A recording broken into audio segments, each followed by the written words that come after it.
भगवान बहुत जल्दी रीझ जाते हैं। सेवा करने का भाव है पर पैसा ना खर्चा हो ऐसी कोई सेवा बताओ। तो ऐसी सेवा तो मानसिक सेवा ही है।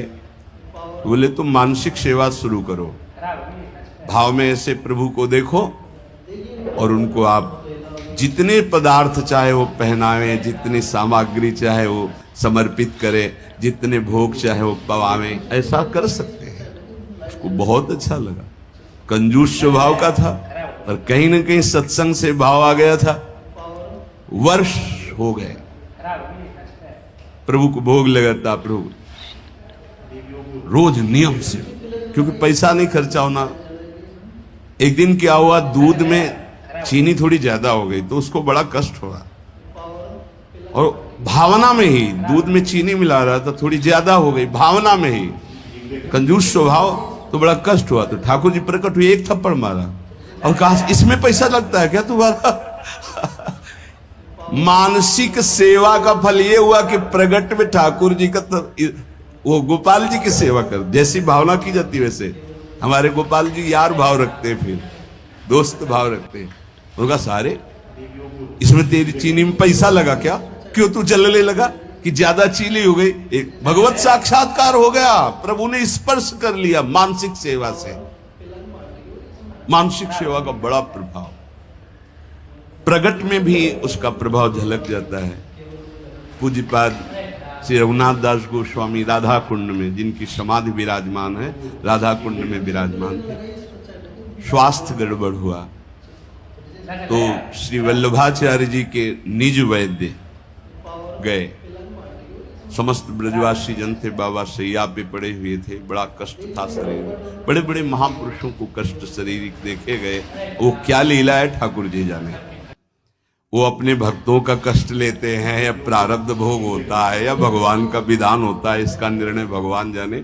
निर्णय नहीं किया जा सकता, क्योंकि अगर प्रारब्ध की तरफ देखें तो जब भगवान को समर्पित हो गए तो संचित प्रारब्ध और क्रियमाण इतने बलवान नहीं होते कि भगवान के भक्त को पीड़ा पहुंचा सके।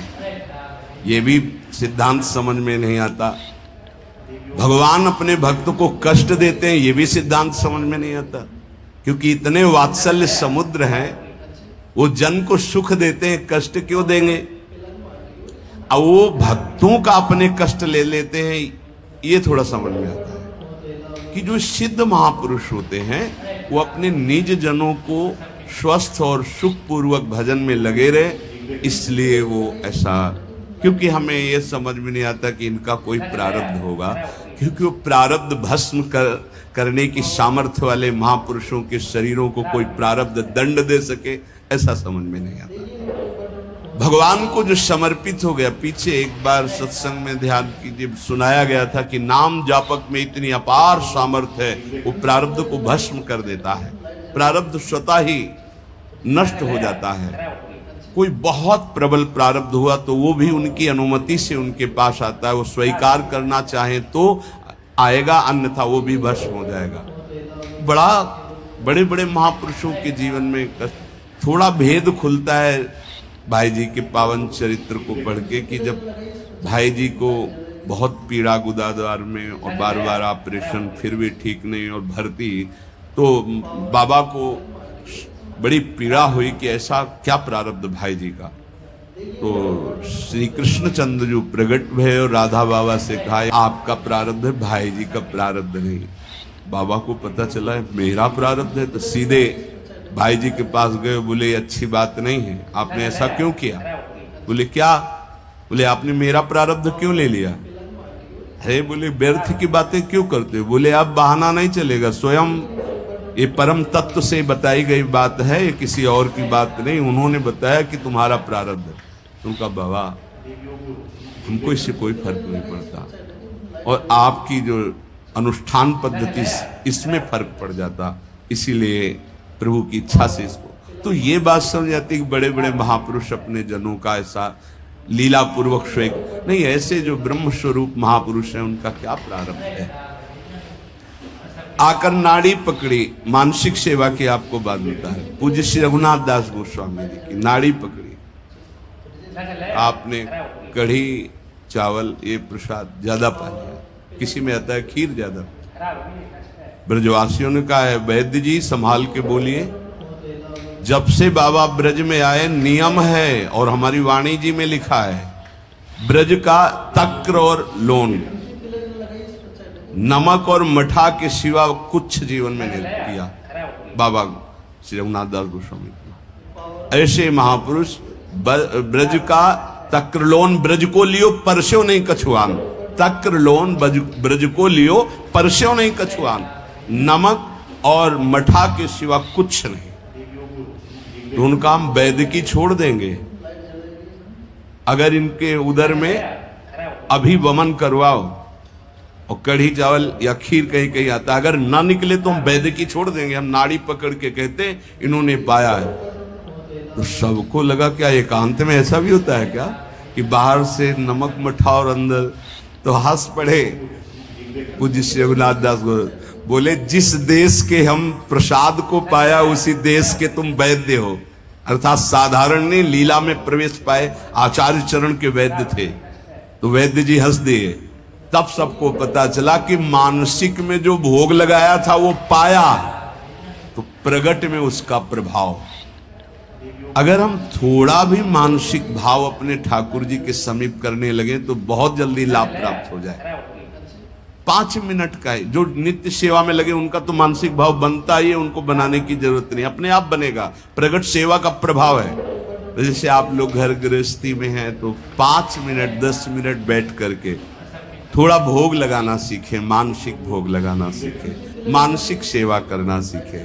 जैसे मानसिक भोग लगाने में है, आप ऐसे भावना कीजिए सामने प्रिया प्रीतम विराजमान है, सुंदर चौकी जो चांदी के कवर से मड़ी हुई, पैसा लगेगा क्या, चांदी के कवर से, सोने की बड़ी थाल है, छोटी छोटी कटोरियों, एक में कढ़ी, एक में ये अमुक अमुक, जितने पदार्थ चाहो ध्यान कर करके, इसमें गुजिया, ये गुलाब जामुन, ये सब पदार्थ, और फिर अपने हाथ से पवारे, प्रियाजू को पवारे, फिर लालजू को पवारे। जब लालजू की तरफ कर रहे तो हमारा हाथ पकड़ के प्रियाजू की तरफ, वो उनकी तरफ, प्रेम का ऐसा खूब आनंद लूटो। 5 मिनट अगर शुरू कर दोगे तो जन्म जन्मांतरों की मलिनता नष्ट हो जाएगी। पर ये मानसिक सेवा अपवित्र हृदय से नहीं हो सकती, ध्यान रखना।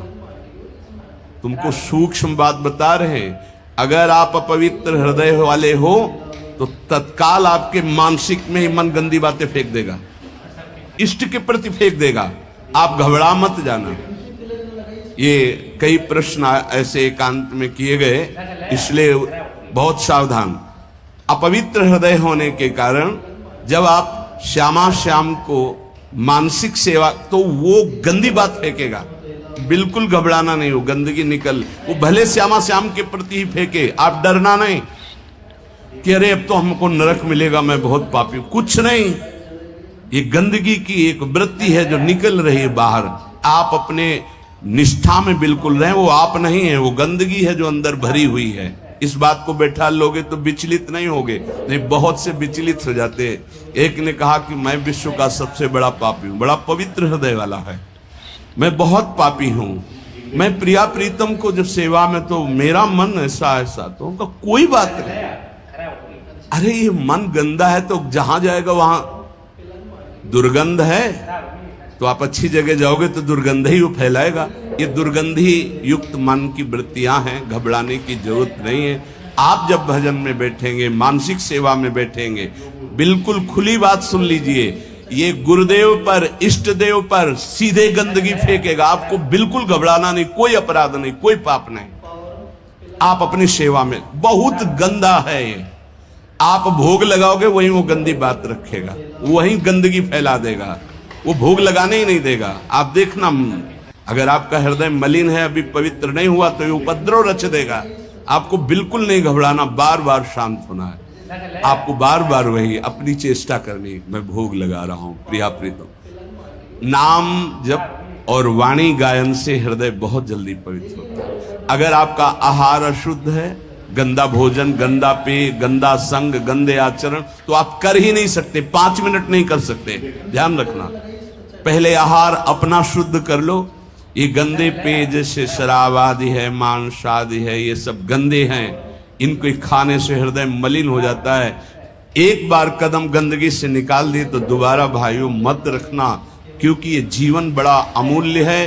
हृदय गंदा हुआ तो एक बार चढ़कर परमार्थ की तरफ से उतरने पर दोबारा चढ़ने का रास्ता ये माया नहीं देती। बहुत सावधान। 5 मिनट में तुम्हें जो प्राप्त होगा 24 घंटे साधन करने पर नहीं प्राप्त होगा, ध्यान रखना। इतना प्रभाव है मानसिक सेवा का। इसलिए कभी हम मानसिक सेवा का आदेश नहीं करते कि घबरा जाओगे, मन गंदगी फेंकेगा। आप प्रगट सेवा में लगे तो मानसिक सेवा में प्रवेश हो। पर हम फिर लगने लगा कि साहस बनाना चाहिए। 5 मिनट आप ऐसा करें। जैसे अपने लोग जब एकांत शांत समय होता है तो शांत बैठ गए और सेवा प्रारंभ हो गई। ऐसी सेवा प्रारंभ क्या देता है। सुंदर कुंज सजाया, सुंदर फूलों के गुच्छे